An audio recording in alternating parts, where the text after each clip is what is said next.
आइए अष्ट सखाओं की वार्ता में आज जिनकी चर्चा हम करने बैठे हैं, ये 8वें सखा। हमने क्रमशः नहीं सुनाया, क्रमशः यदि सुनाते तो परमानंद दास जी का चरित्र पहले आ जाता, क्योंकि आप श्रीमद वल्लभाचार्य जी के शिष्य हैं। सूरदास, परमानंद दास, कुंभन दास और कृष्णदास, ये 4 जो हैं ये श्रीमद वल्लभाचार्य जी के शिष्य हैं। और फिर आते हैं गोविंद दास, नंददास, छीत स्वामी और चतुर्भुज दास, ये गोसाई श्री विठलनाथ जी के शिष्य, मतलब श्रीमद वल्लभाचार्य जी के पुत्र।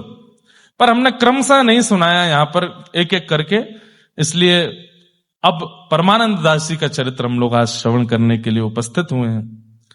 परमानंद दास जी के कई ऐसे मधुर पद हैं जो आप सब लोग गाते हो, सुनाएंगे। थोड़ा चरित्र में प्रवेश करते हैं। तो श्री परमानंद दास की जय।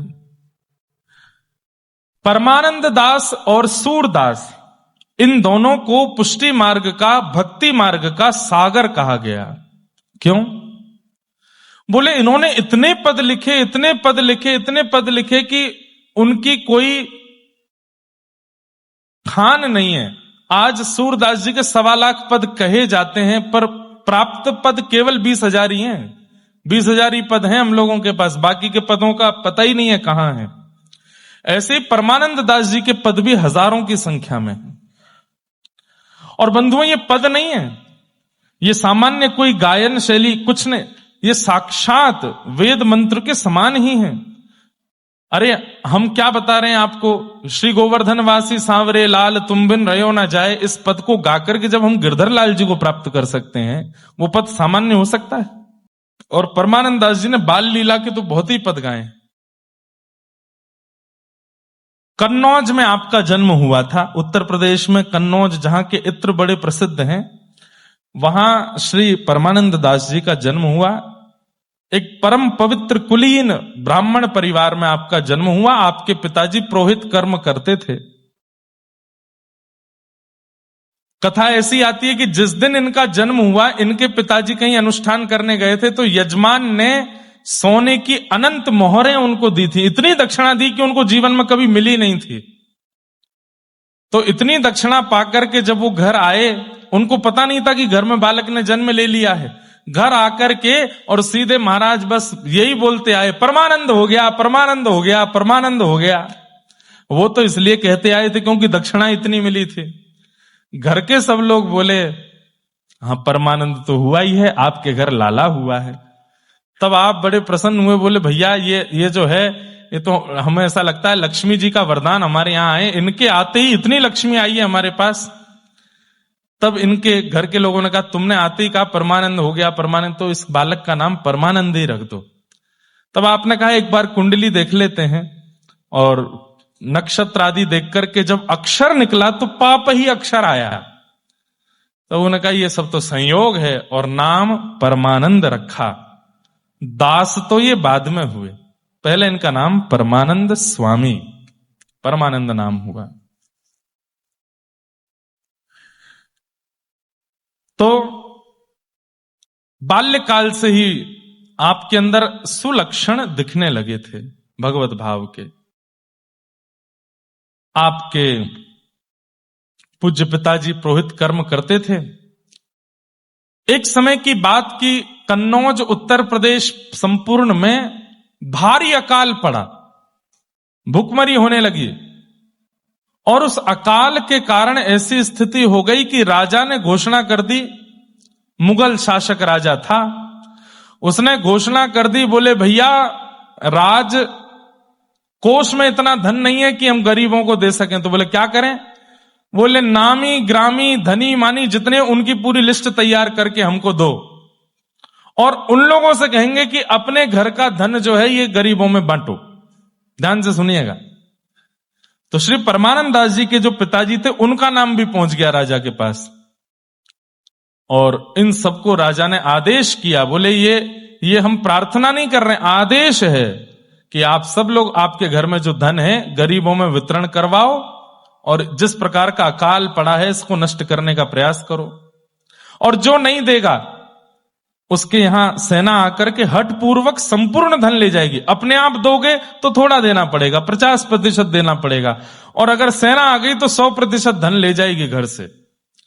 परमानंद दास जी के पिताजी वो तो बड़े व्याकुल हो गए, बोले क्या बताएं, ये तो बहुत बुरा हो रहा है, जैसे तैसे तो हमारी कमाई होती पुरोहित कर्म से, और ऐसे चल रहा था, और ये क्या भीषण अकाल पड़ने से हम क्यों दें भैया, हमको क्यों देना। वो जैसे तैसे बचने का प्रयास कर रहे थे। एक दिन सैनिकों को पता चला तो पूरे घर का धन ले गए, धन ले गए, कुछ नहीं छोड़ा। जो धन प्राप्त होने पर परम आनंदित हुए थे, आज वो परम शोक में चले गए। बड़ी बुरी स्थिति हो गई। तो परमानंद दास जी थोड़े बड़े हो गए थे, और आप गायन बहुत अच्छा करते थे, बहुत अच्छा गाते थे। तब आपके पिताजी ने एक दिन परमानंद दास जी से कहा, बेटा घर की स्थिति बहुत खराब होती जा रही है। बोले जी पिताजी देख तो रहा हूं मैं, क्या आज्ञा है आपकी। बोले बेटा मैं चाहता हूं कि तुम ना थोड़ा बाहर जाकर के लोक रंजन करने के लिए गाना शुरू कर दो।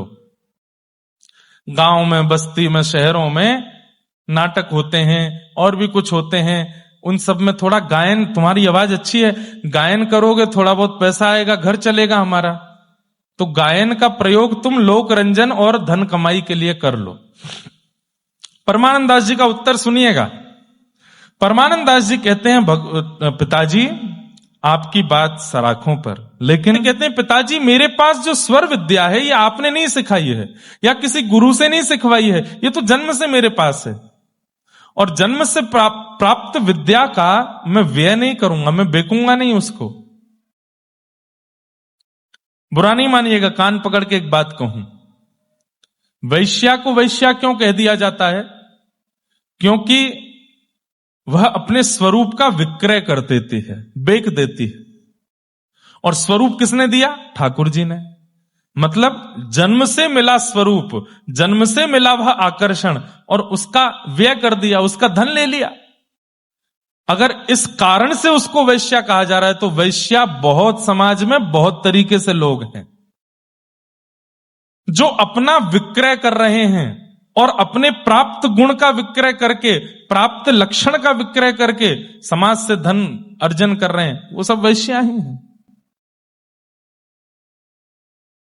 परमानंद दास जी बोले मैं ऐसा नहीं करूंगा पिताजी, ये कंठ मुझे ठाकुर जी ने दिया है, इस कंठ से मैं लोक रंजन नहीं करूंगा, जन रंजन नहीं करूंगा,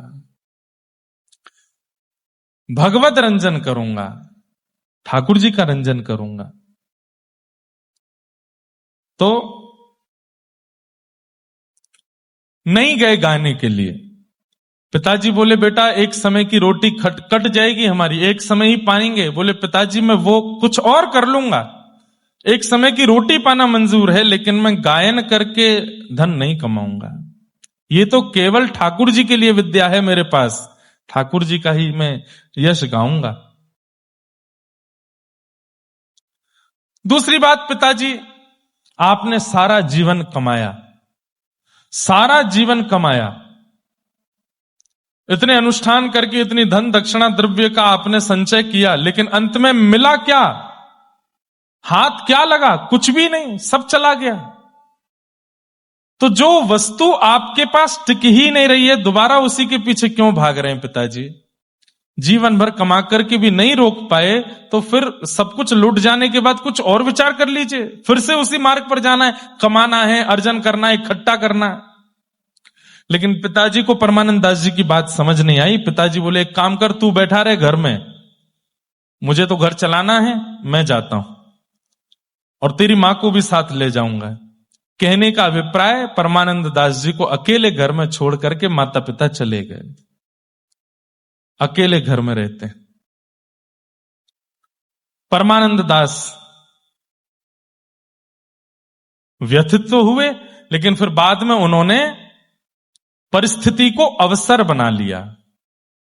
वैष्णव का एक लक्षण होता है, भगवत प्राप्त व्यक्ति परिस्थिति का तुरंत अवसर बना लेता है, बिगड़ी हुई परिस्थिति को भी अवसर में परिवर्तित कर देता है। कैसे? परमानंद दास जी ने कहा अब मैं अकेला हूं, मुझे कोई रोकने टोकने वाला तो है नहीं, क्या करें? तो कन्नौज में निकलते कहीं कोई शहनाई बजाने वाला दिखता तो उसको बोलते, भाई जब तुमको कार्यक्रम मिल जाया करे तो चले जाया करना, और जब तक कार्यक्रम नहीं है क्या करोगे? बोले मेरे घर आ जाया करो और तुम बजाना, मैं साथ में कुछ पद गाऊंगा। सारंगी वाले को ले आए, एक मृदंग वाले को ले आए, सबको अपने घर में ला करके रखा। और परमानंद दास जी सुबह कुछ कार्य आदि कुछ करते थे, उससे थोड़ा बहुत धन मिलता था, घर वालों में बनाते थे प्रसादी, और घर में कौन था? सब गायन बजान करने वाले, और उनके साथ बैठकर के आप पद गाते थे, सुंदर सुंदर पद गाते थे। बोलो वृषभानु दुलारी की। तो ऐसे परमानंद दास जी ठाकुर जी के, सुंदर श्री जी के, ठाकुर जी के पद गाते ही थे। बाकी अष्ट सखाओं के लिए हमने सुना कि जब वो शरणागति प्राप्त किए उसके बाद उनके अंदर से भगवत भाव के पद प्रकट हुए, लेकिन सूरदास और परमानंद दास ये ऐसे सखा हुए, इनके अंदर बाल्यकाल से ही भक्ति के आते थे। लेकिन परमानंद दास जी विरह के पद ज्यादा गाते थे, व्याकुलता के, विरह के, रुदन के पद इनके ज्यादा थे। आगे सुनेंगे हम लोग। तो एक दिन की बात, आपके मन में इच्छा हुई कि माघ का महीना चल रहा है और प्रयागराज में माघ मेला होता है, तो कुछ दिन प्रयागराज में रहेंगे और वहीं त्रिवेणी संगम स्नान करेंगे और स्वर से त्रिवेणी को प्रसन्न करेंगे, यमुना, गंगा, सरस्वती तीनों को राग सुनाया करेंगे। तो आप प्रयागराज चले गए और वहां जाकर के आप रहने लगे। आपका गायन इतना मधुर था, इतना मधुर था कि जब जितने दिन आप कन्नौज में रहे वहां भी इतनी संख्या में वैष्णव इकट्ठे होकर आपके गायन को सुनने आते थे। जब आप प्रयागराज गए माघ मेला में और वहां रहने लगे तो 10-12 दिन के अंदर प्रयाग में भी आपकी ऐसी ख्याति हो गई कि लोग बाग आपको सुनने के लिए आते थे और एक से भी 1 रुपया नहीं लेते थे, बस बैठ के सुनाते थे। यमुना जी के तट पर बैठ के लोग सुनकर के भाव विभोर होते थे परमानंद दास जी के सुंदर पदों को। तो त्रिवेणी संगम के इस तरफ प्रयागराज है और त्रिवेणी संगम के उस तरफ अरेल नामक एक जगह है। आप लोग जाएंगे तो वहां लिखा रहता अरेल, वहां पर श्रीमन वल्लभाचार्य महाप्रभु विराजते थे अरेल में। आपका निवास स्थान तो वैसे गोकुल और गोवर्धन ही विशेष रूप से था, लेकिन आप भ्रमण करते रहते थे पूरे भारत में प्रचार करने के लिए भक्ति का, तो मूलतः आपका आवागमन ज्यादातर अरेल से होता था प्रयागराज में। तो कई महाप्रभु जी के शिष्य भी इनको सुनने के लिए आते थे परमानंद दास जी को। उन्हीं में एक कपूर जलघरिया नामक एक सेवक थे, श्रीमन वल्लभाचार्य महाप्रभु के। नवनीत प्रियालाल जी संग में ही रहते थे महाप्रभु जी के, जहां जहां जाते थे वहां संग में ही नवनीत प्रियालाल जी की सेवा होती थी और श्रीनाथ जी गोवर्धन में विराजते थे। तो नवनीत प्रियालाल जी की जल की सेवा एक कपूर नामक थे, कपूर सिंह नामक उनका नाम था, उनको जल भरने की सेवा महाप्रभु जी ने दी। यमुना जी से रोज जल भर के लाना है, झारी जी का जल, स्नान का जल, भोजन प्रसादी का जल, सब कुछ उसी जल से ही होता। तो उनको सब जल घरिया बोलते थे। तो उनकी बड़ी इच्छा होती थी, क्योंकि लोग बाग शिष्यगण जाते थे वहां परमानंद दास जी को सुन के आते और आकर के यहां पे आपस में चर्चा करते, कितने सुंदर ठाकुर जी के मधुर पद, कितने सुंदर ठाकुर जी की झांकी का वर्णन करते हैं ना वो परमानंद दास जी। तो जल घरिया जी का बहुत मन होता था कि मैं भी जाऊं, लेकिन सुबह 4 बजे से उनकी सेवा शुरू होती, शाम 7 बजे तक नवनीत प्रियालाल जी की सेवा में ही रहते थे। भीतर की सेवा नहीं मिली थी, ब्राह्मणों को ही मिलती है, तो आप केवल जल भर के लाने की सेवा में बड़े व्यस्त रहते थे। तो आपका मन होता था कि मैं कैसे सुनने जाऊं। तो एक बार किसी ने आके कहा, बोले अरे वो परमानंद दास जी पद गाते हैं ना? बोले हाँ हाँ, एकादशी के दिन तो वो पूरी रात गाते हैं, जागरण करते हैं। तो परमानंद दास जी का नियम था कि वो रात भर यमुना जी के तट पर बैठ के जागरण में कीर्तन गाते थे। जागरण वो वाला मत समझना आप जो होता है आजकल, वो नहीं। जागरण का मतलब होता है रात भर जगना, उसको जागरण ही बोलते हैं। तो इनको बोला, ये जो जलघरिया थे, कपूर जलघरिया, ये बोले ये बढ़िया है, अब मैं दिन भर सेवा करूं, रात में जाके परमानंद दास जी को सुन के आऊंगा। आप नाव से आए और आकर के यहां पल्ली पार प्रयागराज में वृक्ष के नीचे परमानंद दास जी बैठे थे, अनेक शिष्य आपके बैठे थे, और तभी जलघरिया जी आकर के बैठे। आपको जब पता चला कि श्रीमद वल्लभाचार्य जी के शिष्य हैं, नवनीत प्रियालाल जी की सेवा करते हैं, जलघरिया जी आए, तो आपने उनको बुला के आगे बिठवाया और वे सुन रहे थे। परमानंद दास जी नेत्र बंद करके कुछ गा रहे थे, और गाते गाते गाते जैसे ही उनके नेत्र खुले तो क्या पाया कि जलघरिया जी की गोद में नन्हे से बालकृष्ण बैठे हैं, और बालकृष्ण बैठ करके कभी अपने पैर का अंगूठा पीते हैं, कभी हाथ का अंगूठा पीते हैं, कभी अपने बालों के घुंघराले केशों को ऐसे ऐसे घुमाते हैं। मतलब एक छोटे बालक की जैसी चेष्टाएं होती हैं, श्याम सुंदर वैसी चेष्टा कर रहे हैं। ये कैसे पता चला कि श्याम सुंदर है? अरे परमानंद दास जी ने इतने पद गाए हैं, रूप का वर्णन किया है, सांवरा सलोना मुख है, बड़े बड़े नेत्र हैं, और जलघरिया जी आए थे तब कोई नहीं था इनके साथ। ये कौन बैठा है? आपने अपनी आंखें मीड़ करके दोबारा देखा तो ठाकुर जी जोर से हंसे, और 4 दांत दिखे, 2 नीचे के 2 ऊपर के। परमानंद दास जी आश्चर्यचकित हो गए, बोले मैं आज तक इतने कीर्तन करता आया, ऐसा अनुभव मुझे नहीं हुआ। आपने तुरंत कीर्तन विश्राम करके साष्टांग प्रणाम किया। कपूर जलघरिया जी, अरे नहीं नहीं नहीं, मैं इसका अधिकारी नहीं, आप क्या कर रहे हैं? बोले आपकी गोद में मैंने क्या देखा, मैं आपको क्या बताऊं। नन्हे से बालक, नन्हे से लाला आपकी गोद में मधुर किलोल कर रहे थे, मैंने दर्शन किया उनका।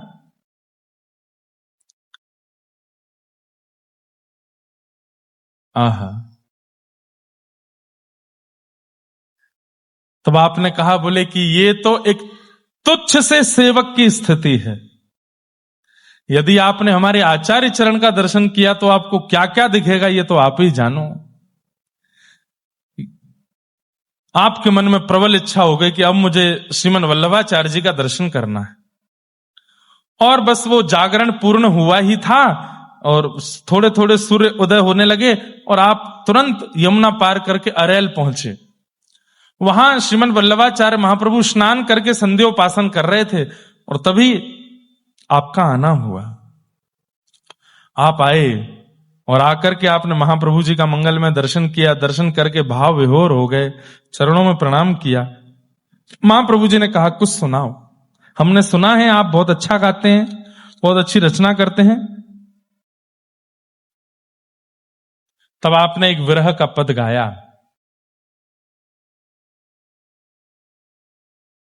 जिया की, थोड़े कठिन शब्द हैं पर मैं समझाऊंगा, बिना रिदम के गाऊंगा। जिया की साधी जिय ही रही रे। सीधी बात, मन की मन में रह गई, मैं बोल नहीं पाया। एक गोपी दूसरी गोपी से कह रही है, पहला पद आपने ये गाकर के अपने सदगुरुदेव को सुनाया, बहुरी गोपाल दिखन नहीं पाए, बहुरी गोपाल दिखन नहीं पाए, विलपित कुंज अहिरे रे, विलपित कुंज हीरे हीरे। मन की मन में रह गई। बोले क्यों? गोपी कह रही है, कितने दिन हो गए नंद नंदन को देखा नहीं है। अरे मेरी स्थिति में कैसे वर्णन करूं।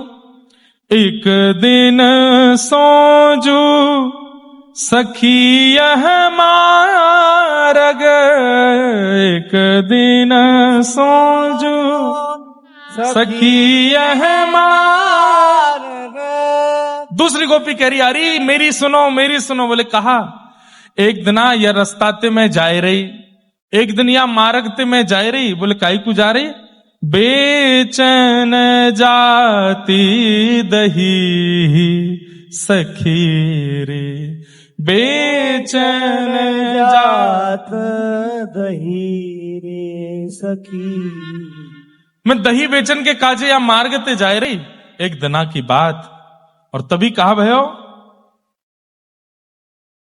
प्रीत के लिए दान मिस मोहन, प्रीत के लिए दास मोहन।